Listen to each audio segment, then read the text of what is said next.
जय श्री कृष्णा, राधे राधे। आप सभी को हमारे चैनल पर हार्दिक स्वागत है।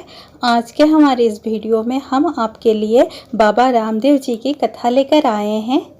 कलयुग के समय पश्चिमी राजस्थान में फैले भैरव नामक राक्षस के आतंक एवं सांप्रदायिक भेदभाव अपने चरम सीमा पर पहुंच गई थी। तभी श्री कृष्ण के अवतार बाबा रामदेव जी का अवतार सन 1442 में भादवा सुदी दूज के दिन राजस्थान के पोखरण के ताम्रवंशी राजा अजमल के यहाँ हुआ था। राजा अजमल श्री कृष्ण की भक्ति में लीन रहने के साथ ही धर्मपरायण राजा भी थे, लेकिन उनकी भी विडंबना थी। वह निसंतान थे, जिसके कारण वह काफ़ी दुखी रहते थे। हमेशा अपने राज्य की सुख शांति की मनोकामना के लिए द्वारका जाते थे। एक बार उनके राज्य में भयानक अकाल पड़ा और राज्य में अच्छी बारिश की मनोकामना लेकर अजमल जी द्वारकाधीश पहुंच गए और भगवान द्वारकाधीश की कृपा से उनके राज्य में बहुत अच्छी बारिश हुई। बारिश के ही दिनों में जब एक दिन सुबह किसान अपने खेतों में जा रहे थे तो रास्ते में उन्हें उनके राजा अजमल जी मिल गए। किसान उन्हें देख वापस घर की तरफ जाने लगे। यह देख राजा ने पूछा कि वापस क्यों जा रहे हो? तो किसानों ने बताया कि राजा अजमल जी, आप निसंतान हैं, इसलिए आपके सामने आने से अपशगुन हो गया और अपशगुन के समय हम बुआई नहीं करेंगे। राजा ने जैसे ही यह सुना तो वह बहुत दुखी हुए, लेकिन एक कुशल शासक और गरीबों के मसीहा होने के नाते उन्होंने किसानों को तो कुछ नहीं कहा, पर घर वापस आकर काफ़ी निराश और परेशान हुए। फिर उन्होंने तय किया कि संतान प्राप्ति की मनोकामना लेकर द्वारकाधीश के दर्शन करने जाऊंगा। इस मनसा के साथ वह द्वारकाधीश पहुँचे। भगवान द्वारकाधीश के प्रसाद के रूप में लड्डू लेकर गए। मंदिर में पहुंचकर राजा अजमल ने बहुत ही दुखी और भारी मन से भगवान द्वारकाधीश की मूर्ति के सामने अपनी सारी व्यथा रखी। अपनी सारी बात करने के बाद वह मूर्ति को एकटक देखते रहे। उन्हें ऐसा लगा कि भगवान की मूर्ति उन्हें मुस्कुराती हुई देख रही है। ऐसा देख अजमल जी को गुस्सा आया और उन्होंने वह प्रसाद रूपी लड्डू जो कि द्वारकाधीश के लिए लाए थे वह मूर्ति पर फेंक दिया, जो कि द्वारकाधीश की मूर्ति के सिर पर जा लगा। यह सब वाक्य देख मंदिर में स्थित पुजारी को लगा कि राजा पागल हो गए हैं।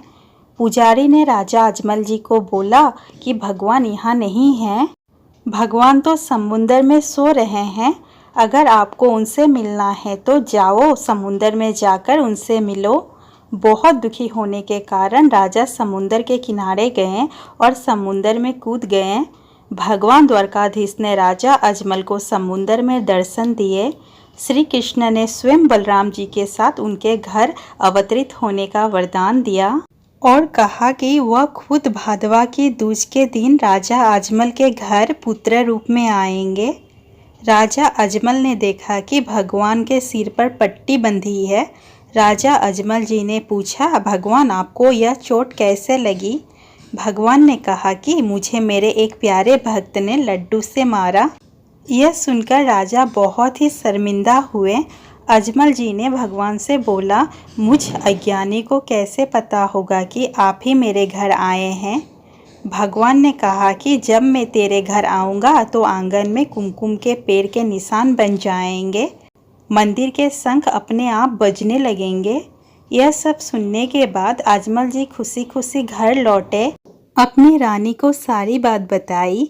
उसके निश्चित समय के बाद और भगवान के वरदान के अनुसार पहले बलराम जी ने बीरम देव के रूप में राजा अजमल की पत्नी मैना दे के गर्भ से जन्म लिया। इसके 9 माह बाद भगवान भादवा दूज के दिन भगवान कृष्ण राजा अजमल जी के घर रामदेव के रूप में पालने में अवतरित हुए। दोस्तों, वीडियो में हमने पहले बाबा रामदेव जी के अवतरण के बारे में जाना, अब हम उनके समाधि के बारे में जानेंगे।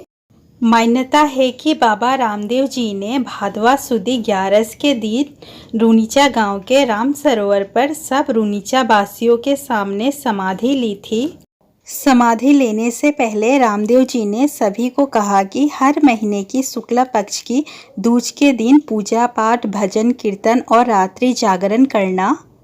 साल में एक बार मेरे जन्मोत्सव के उपलक्ष्य में तथा समाधि होने की याद में मेरे समाधि स्थल पर मेले का आयोजन करना। रामदेव जी ने कहा था कि मेरी पूजा पाठ में ना कोई अंतर रखना, ना किसी तरह का भेदभाव रखना। उन्होंने ये कहते हुए समाधि ली और कहा कि मैं सदैव अपने भक्तों के साथ रहूँगा।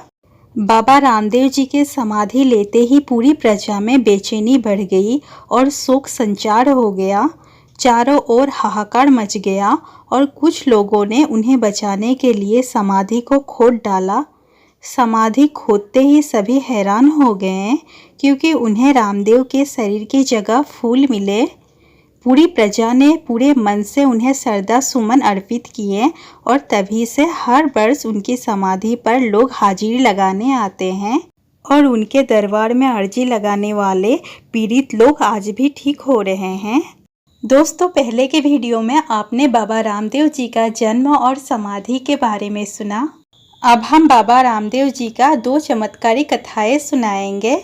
बाबा रामदेव के रूप में प्रसिद्ध हुए श्री कृष्ण के अवतार रामदेव जी ने बाल्यकाल से ही अपनी बाल लीलाएं दिखानी प्रारंभ कर दी थी। पालने में प्रकट होने के बाद अपनी माता मेनादे को चमत्कार दिखाया। उनके आंचल से दूध की धार बालक रूपी रामदेव के मुख में गिरने लगी और माँ मेनादे को चतुर्भुज रूप में दर्शन दिए। छोटी उम्र में दर्जी द्वारा बनाए कपड़े के घोड़े पर बैठ उसे आकाश में उड़ा ले गए। जब भैरव राक्षस को इन सब बातों का पता चला तो राक्षस ने अपने छोटे भाई को रामदेव और उनके भाई बीरमदेव को पकड़ने के लिए भेजा। तब भगवान श्री रामदेव ने घोड़े पर सवार होकर राक्षस को भाले से मारा। राक्षस के मरने के बाद उनके राज्य की जनता पर भैरव राक्षस ने अत्याचार करना प्रारंभ कर दिया। राजा रामदेव ने भैरव राक्षस का वध कर राज्य की प्रजा को अत्याचार से मुक्त कराया। दोस्तों, बाबा रामदेव जी की दूसरी कहानी आप लोगों ने श्रवण की। आइए आप शुरू करते हैं तीसरी कहानी। एक दिन जब रामदेव जी कहीं जा रहे थे तो रास्ते में व्यापारी लाखा बांजरा बैलगाड़ियों में मिश्री भरकर पोखरन की ओर आ रहा था। तभी रास्ते में घोड़े पर आ रहे रामदेव जी से उसकी भेंट हुई तो उन्होंने पूछा, गाड़ी में क्या है? तब लाखा ने कहा, महाराज नमक भरा है। तो रामदेव जी ने कहा, जैसी तेरी भावना। यह कहते ही गाड़ी की सारी मिश्री नमक बन गई। तब लाखा बाजरे को अपने झूठ पर पश्चाताप हुआ। उसने तुरंत भगवान रूपी रामदेव जी से माफ़ी मांगी। तब उन्होंने नमक को मिश्री में बदल दिया।